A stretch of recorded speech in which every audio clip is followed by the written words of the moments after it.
विज्ञान का और धर्म का जी। एक बड़ा सुखद संयोग है। अच्छा लगा और मैं कहूँगी अब कि सबको करना चाहिए। आप गए हैं, नहीं गए हैं, लेकिन इस प्रोजेक्ट से कह सकते हैं, इस चीज़ से जुड़ने का आपका कारण क्या था? हमारा काम क्या है? हम कथाएं ही तो कहते हैं अभिनेताओं के माध्यम से, अभिनय के माध्यम से।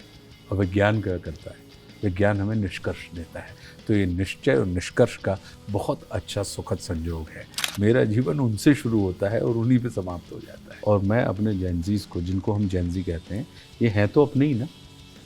आम के पेड़ से आम ही निकलता है। और भारतवर्ष की तो ये परंपरा रही है कि बहुत सारे प्रश्न पता लगा दिए गए उत्तरों के ऊपर प्रश्न लगाने की परंपरा बच्चों को प्रदान की गई है। नमस्कार दोस्तों, आप देख रहे हैं जी मीडिया और मैं हूं आपके साथ सिमरन राजपाल।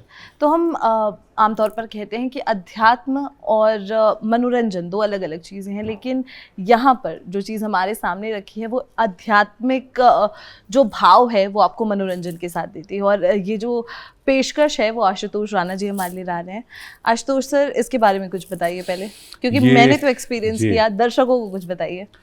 ये जो दुर्लभ दर्शन केंद्र आप देख रहे हैं, तो ये विज्ञान का और धर्म का एक बड़ा सुखद संयोग है कि विज्ञान का इस्तेमाल आप हमारी आस्था, हमारे आध्यात्म, हमारे धर्म के विस्तार के लिए और निस्तार के लिए कैसे कर सकते हैं। तो जो VR दुर्लभ दर्शन 6D VR जो है, कि आप तीर्थ जाना चाहते हैं, नहीं जा पा रहे हैं, तो तीर्थ तो आपके पास आ सकता है इस तकनीकी के माध्यम से।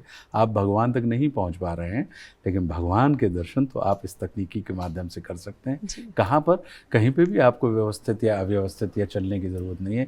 एक स्थान पर बैठकर पता लगा कि आपने चारों तीर्थों की यात्रा कर ली। एक स्थान पर बैठकर पता लगा आपने अपने ही घर की कुर्सी पर बैठे हैं और आपने 12 ज्योतिर्लिंगों की यात्रा कर दी। तो आपके भाव जगत की, तो इस VR तकनीक के माध्यम से, इस VR सेट के माध्यम से, जिसे हम वर्चुअल रियलिटी कहते हैं जी। तो इसके माध्यम से आपको वो तमाम अनुभूतियाँ कि परमात्मा, भगवान और आपके बीच में कोई भी नहीं है, किसी भी किस्म का व्यवधान नहीं है। तो ये वो एक दुर्लभ केंद्र है, दुर्लभ दर्शन केंद्र हैं। तो अब जैसे अभी तो देश भर के 11 स्थानों पर ऐसे स्थान हमने बनाए हुए हैं। जैसे महाकालेश्वर जी में है, उज्जैन में, वहाँ पर आपको दुर्लभ दर्शन केंद्र मिल जाएगा। बाबा विश्वनाथ काशी धाम में, वहाँ दुर्लभ दर्शन केंद्र मिल जाएगा। मातेश्वरी वैष्णो देवी जी के वहाँ मिल जाएगा।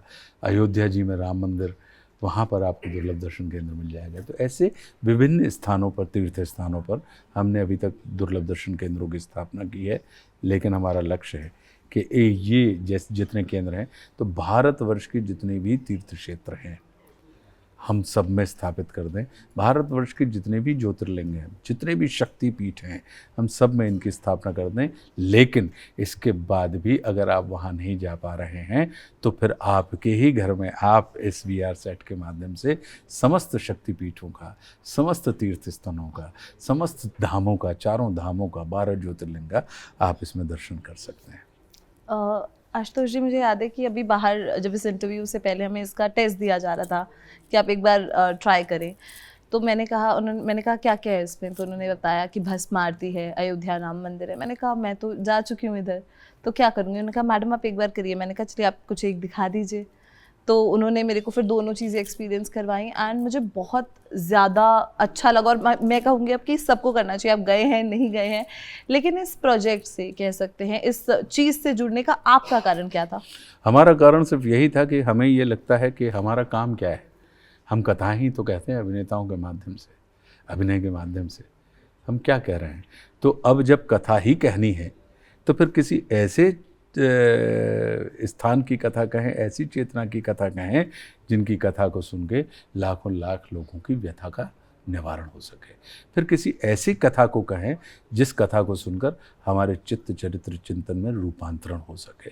तो हमारा जो जुड़ने का ये श्रेय था या इच्छा थी, कारण था, उसके पीछे यही है कि ये विज्ञान और धर्म क्या करता है? धर्म ये करता है कि धर्म हमें निश्चय देता है जी।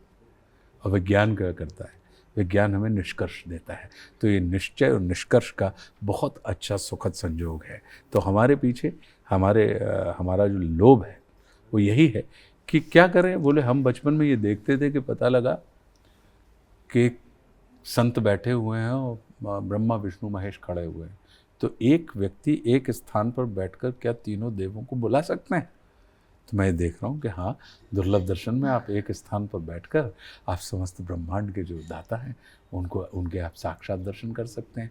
क्या एक स्थान पर बैठकर आप अपने जीवन में तीर्थराज के दर्शन कर सकते हैं? जी, लोग हमसे यही कहते हैं कि हाँ, कहीं भागने की ज़रूरत नहीं है, स्थान पर बैठ जाओ। जिसे आप मेडिटेशन के माध्यम से अर्जित करना चाहते हैं, जिसे आप ध्यान की अवस्था के माध्यम से अर्जित करना चाहते हैं, वो क्या करता है? आपको स्थिर ही तो करता है। वो क्या करता है? आपकी बेचैनी को चैन में ही तो रूपांतरित करता है। तो मैंने देखा, मेरे जुड़ने का कारण यही है कि हम क्या करेंगे दुर्लभ दर्शन के माध्यम से? हम किसी अस्थिर को स्थिर करने में सहयोगी बन रहे हैं। हम किसी बेचैन चित्त को चैन उपलब्ध करवाने में सहयोगी बन रहे हैं। हम किसी आस्थावान और विश्वासी चित्त को के आस्था और विश्वास को रिफ्यूल करवाने का कारण बन रहे हैं। तो इससे बड़ा और आनंद का विषय क्या हो सकता है? ये लौटाने की भी एक प्रक्रिया है।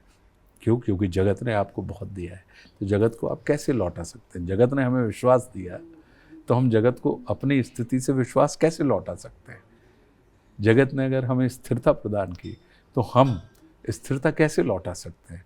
तो हमारे लिए ये अपने आप में वैसी बात है कि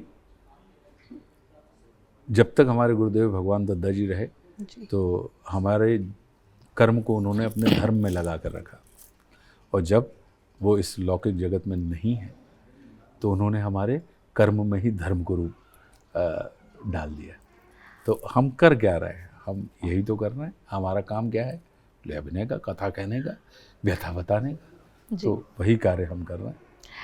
अगर मैं बात करूं अध्यात्म की, तो आप इन चीज़ों को लेकर काफ़ी ज़्यादा ओपनली बात करते हुए दिखे हैं। आपकी ये जर्नी, आध्यात्मिक जर्नी या स्पिरिचुअलिटी से जो आपकी जर्नी है, कब से जुड़ी और कब से ये स्टार्ट हुआ? देखिए, मैं अपने गुरुदेव भगवान दद्दा जी के संपर्क में 1984 में आ गया था, 1984, और आज हम बैठे हुए हैं 2026 में। मतलब हमारे जीवन में हमें अपने गुरु का सानिध्य प्राप्त हो गया था 1984 में, और 1984 से 2020 तक वो जीवन में रहे लौकिक रूप से। तो यानी जीवन के 36 वर्ष मुझे अपने गुरु का परम सानिध्य प्राप्त हुआ है। तो हमारी तो पूरी की पूरी यात्रा अगर देखेंगे तो गुरु कृपा पर ही आधारित है, गुरु के सानिध्य में ही आधारित है। मेरा जीवन उनसे शुरू होता है और उन्हीं पे समाप्त हो जाता है। एक आखिरी सवाल है मेरा। जब हम जेनजी की बात करते हैं, युवा पीढ़ी की बात करते हैं, तो अब देखा जा रहा है कि जेनजी भजन का एक कॉन्सेप्ट बहुत ज़्यादा फेमस हो रहा है। जेनजी क्लबिंग का कॉन्सेप्ट बहुत ज़्यादा फेमस हो रहा है। वहाँ गाने बज रहे हैं लाउड म्यूज़िक में और लोग वो इन्जॉय कर रहे हैं। और जो अब काफ़ी नई मूवीज़ भी आ रही हैं, जैसे आदि पुरुष आई थी, खैर काफ़ी ट्रोलिंग का सामना करना पड़ा था, रामायण आ रही है। इन मूवीज़ पर और एंटरटेनमेंट से किस तरीके से उसको बैलेंस आउट कर सकते हैं कि जो ओरिजिनलिटी है हमारी माइथोलॉजी की, हमारे रामायण की, हमारे महाभारत की, वो बैलेंस आउट हो जाए और जो युवा पीढ़ी है उसे मज़ा भी आए देखने में? आप देखेंगे तो मज़ा की अपेक्षा में आनंद का पक्षधर हूँ। जी जी जी। मज़ा तो चीज़ों में आते ही रहता है। हम कोई भी काम करते हैं, हम पान खा लेते हैं तो मज़ा आ जाता है जी।